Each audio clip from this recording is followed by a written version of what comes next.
بمناسبة انتشار الكلام الكتير عن علامات الساعة اللي ظهرت، ناس كتيرة مفكرة ان المسيح الدجال ده كائن غريب وعنده عين واحدة في نص راسه وشكله مرعب والكلام اللي بنسمعه ده، لكن في الحقيقة هو غير كده خالص. هو شكله عادي زي اي انسان بتشوفه في حياتك، بس الرسول صلى الله عليه وسلم استفاض في وصفه اكتر من اي رسول تاني. وبالمناسبة كل الاديان وكل الرسل حذروا من المسيح الدجال، وده لان فتنته هتبقى اكبر فتنة هتحصل على الارض. الحكاية والتفاصيل ده اللي هنعرفه في الفيديو بتاع النهاردة، بس خليك معايا ودايما خليك مع صلاح.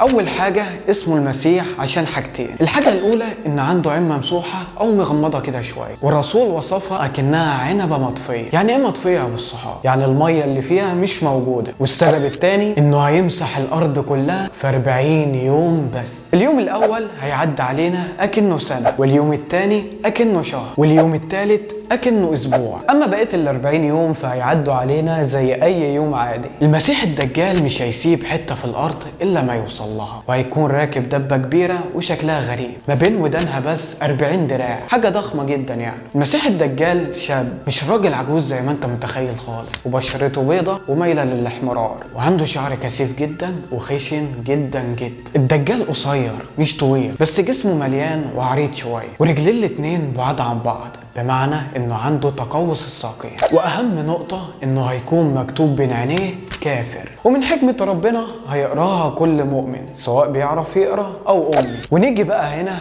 للنقطة الاهم، ليه الدجال هيكون اكبر فتنة هتحصل على الارض؟ لان باختصار هيقول انا ربنا، وهيعمل حاجات فعلا محدش يقدر يعملها الا ربنا. الدجال هيمشي ومعاه نهرين، واحد ميته جنة والتاني ميته نار، والرسول قال انهم العكس تماما، جنته نار وناره جنة. ووصانا لو تعرضنا للدجال وقال لنا نختار النار، ونغمض عينينا وننزل راسنا وننزل نشرب من النار دي، هنلاقيها ميه بارده وعذبه وجميله جدا. الدجال هيروح لاي واحد ابوه وامه ميتين وهيقول له لو انا رجعتهم لك من الموت هتؤمن بيا؟ لو الشخص ده ايمانه ضعيف هيوافق طبعا وهيؤمن بيه، فهيطلع له جن من تحت الارض في شكل ابوه وامه وهيقولوا له امن بالدجال، الدجال على حق. فالشخص ده هيؤمن بيه فعلا. انت متخيل ان ابوك وامك اللي هم اقرب الناس ليه يقولوا لك انه صح ويخلوك تؤمن بيه؟ انت متخيل الفتنه هتكون عامله ازاي؟ قبل ما الدجال يظهر ب3 سنين هيكون في مجاعه وجفاف على الارض،